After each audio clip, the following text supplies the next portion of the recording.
Tomás, quando que tu identificou que esse tipo de projeto, o Raízes, ele é escalável e sem deixar de ser um projeto e um negócio social, de impacto social? Porque muitas vezes acontece isso, né? A ideia, o projeto, o negócio começa como com essa ideia de ter um impacto social e ao longo do tempo acaba se perdendo.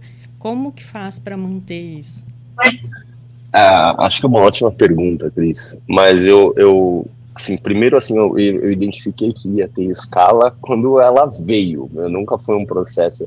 Sabia que eu estava trabalhando numa cadeia, obviamente, muito grande, mas também com muitos competidores, com muitos players, né? E eu não acho que dentro dessa cadeia tem um ganhador, que muitas vezes o mercado gosta de falar. Acho que tem vários nesse sentido, e a gente tem que discutir o que é sucesso nesse sentido de startup e tudo mais. Em relação ao impacto, né, eu acho que você pode ter várias vertentes e definições do que é um negócio de impacto, né? Quando eu comecei lá atrás, a minha definição de negócio social era uma definição muito parecida com a do Mohamed Yunus, que eu venho dessa escola, mas que você podia gerar até um certo percentual de lucro, no caso era 8 a 10% de lucro, e esse lucro tinha que ser reinvestido na empresa, né? E hoje a gente sofre, do ponto de vista de um panorama, né? O que determina, na minha visão, que é um negócio de impacto ou um negócio social? É quando o core desse negócio, né, o coração desse negócio, gera impacto. E aí, sendo muito sincero, é difícil para o empreendedor, e foi difícil para mim, identificar quais eram os valores do Tomás, quais eram os valores da Raízes quando ela começou a crescer e o que não dava para abrir mão. E o que a gente nunca abriu mão e nunca vai abrir mão é de comida de verdade na cidade e o impacto no produtor. E cada vez que a gente cresce, esse impacto aumenta, porque isso é o como a organização e a empresa funciona. E aí eu acho que é bom a gente, para mim, pelo menos quando você tem uma empresa que o coração dela, o core dela não é impacto, que o core dela, por exemplo, é financeiro, é um SaaS, é uma fintech, uma edtech, para mim isso não é um negócio de impacto. E tem muita empresa, a gente sofre de uma certa maneira com essas dominações, né, e acaba confundindo, porque ser de impacto não é ter uma área de sustentabilidade, isso não é ser de impacto. Ou você, por exemplo, gerar lucro e compensar crédito de carbono ou fazer outras coisas, isso não é ser um negócio de impacto. Ser um negócio de impacto, na minha visão, é você ter como centro da tua proposta gerar impacto automaticamente a partir do momento que você cresce. E acho que a escala ela foi uma consequência, e aí eu acho que obviamente que tem muito suor, tem muita coisa que a gente fez, também tem sorte no meio do caminho, tem uma porrada de coisa que a gente pode falar, mas nunca foi negociável abrir mão de aumentar a renda do agricultor ou de fornecer comida saudável na cidade. E acho que não vai ser, no caso da Raízes, assim, e acho que por isso que não é... Agora, outras coisas foram negociáveis, posso dar exemplos aqui, mas eu, por exemplo, quando comecei, eu queria que toda a comida da Raízes viesse num raio de 200 quilômetros da empresa, né, para gerar menos impacto do ponto de vista ambiental. E não tem como, porque assim, a gente quer abacaxi durante a safra do abacaxi, não, é muito difícil plantar algumas coisas em São Paulo. Sim. Então tem valores do Tomás que foram se distanciando de uma certa maneira de valores da Raiz, e acho que isso é importante, porque a empresa ela dá sinais e o negócio no final ele é pro mundo, ele não é para você, ele não é uma personificação do que você é.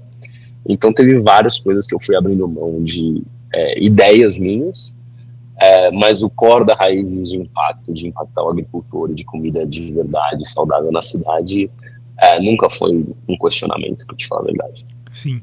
Você falou de um ponto bem bacana ali, Tomás. Você falou que é um mercado, né? Pô, um mercado muito grande. E, obviamente, existe concorrentes, competidores. Eu, Lucas, sou muito daquela famosa tese da abundância, né? Sempre vai ter espaço ali para todo mundo. Quem vai ofertar o melhor para o cliente ali vai conseguir ter espaço para resolver dentro da cadeia. Eu queria que você falasse um pouco qual que é a sua visão do mercado de food tech, né? Então, obviamente, você aí começou há 10 anos atrás, então 10 anos atrás era o outro mercado. Então eu queria que você trouxesse para a gente o que você viu que, para quem é empreendedor, quem é empresário, está começando ou já empreende aí no mercado de food tech e está começando agora também, em 2025, o que o Tomás poderia dizer que mudou para melhor ou para pior, se é um bom momento? Queria ouvir a sua visão do mercado, assim, que você está como um todo.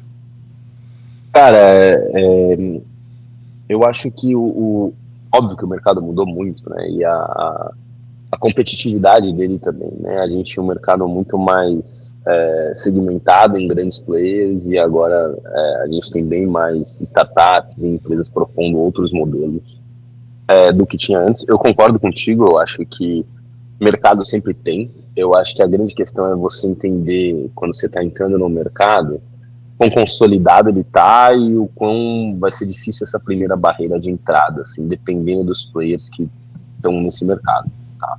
Dependendo dos concorrentes.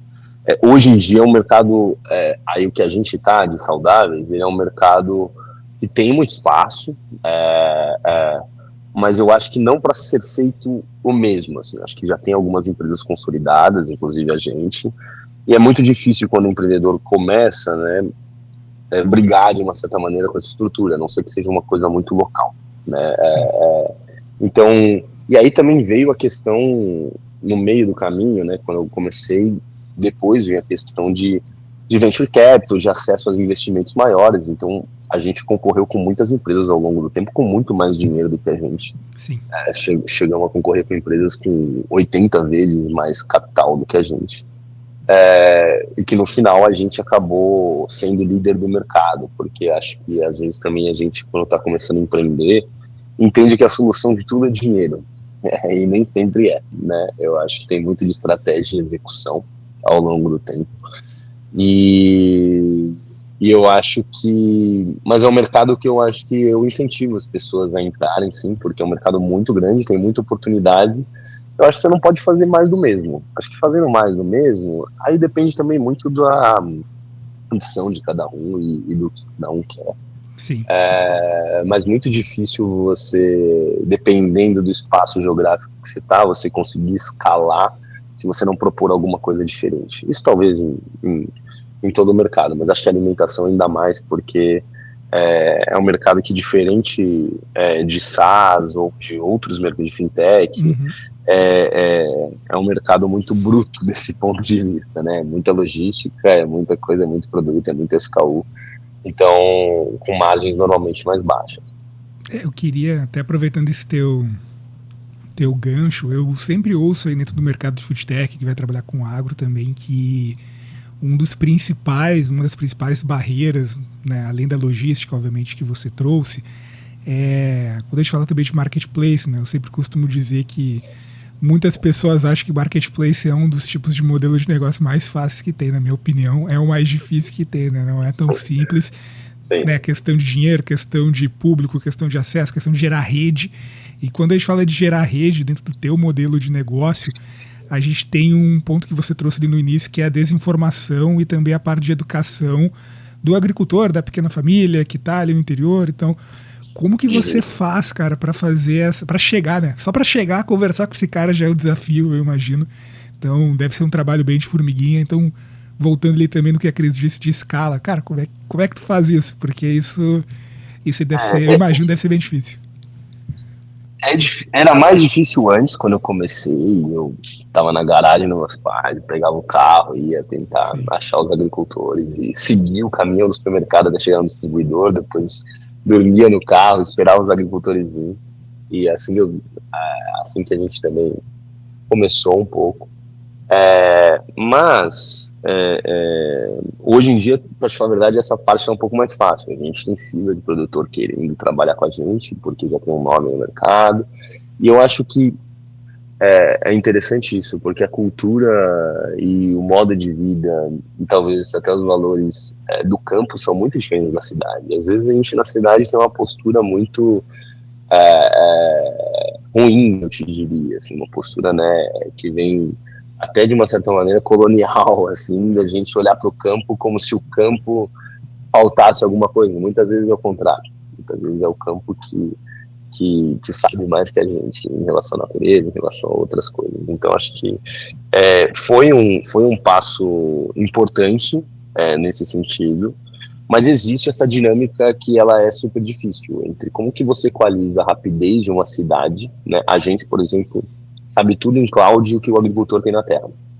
Então, a gente muitas vezes está vendendo um produto que ele ainda não chegou, dependendo do lead time que você está comprando. Então, exemplo, você está comprando para depois de amanhã, tem um produto chegando hoje à noite, a gente já está vendendo. Então, isso faz com que o seu estoque gire muito mais rápido, que sua qualidade gire muito mais rápido. E no caso de alimentação, e aí não falando de coisas específicas, de produtos específicos que você compra em uma loja ou de uma marca, no caso, sei lá, de dar exemplos, mas de whey protein ou de outras coisas. No caso de alimentação, eu digo daquelas compras semanais, eu, há 10 anos nesse mercado, acho praticamente impossível o modelo de marketplace. Sim. Porque você não quer comprar o arroz, primeiro que você não quer comprar o arroz em um lugar, o feijão em outro. Segundo que mesmo que você compre no mesmo marketplace, você não quer duas entregas. Sim. Sim. Então ele vai precisar ter um consolidador logístico, que no final, por mais que ele tenha diferentes vendedores, né, sellers, ele vai consolidar isso no CD dele, e é quase como um modelo de e-commerce. Se você for pensar dessa maneira, se a entrega for única, mas você não quer duas entregas. Então, acho bem complexo o modelo de marketplace para alguns modelos de economia real, que nem alimentação, sendo muito transparente assim. Já tentamos muita coisa, já vi gente tentando muita coisa, mas acho que é isso, acho que quem manda no final é o consumidor.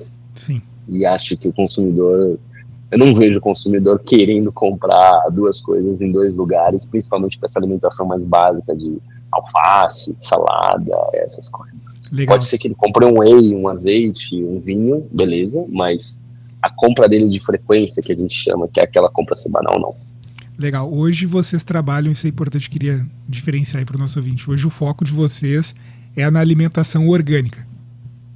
A gente não é só de orgânico, a gente começou no espaço de orgânico, a gente é no espaço de saudáveis hoje em dia. Então a gente trabalha com orgânico, trabalha com produtos de pequeno produtor, trabalha com produtos que a gente chama de sustentáveis, que às vezes não tem certificação orgânica, mas, por exemplo, a gente tem toda uma lista do que não pode entrar na raiz, né? Então, desde alguns ingredientes ou outras transgênico, então tem coisas que a gente não trabalha, mas a gente não está só no espaço de orgânico, a gente está no espaço de saudáveis.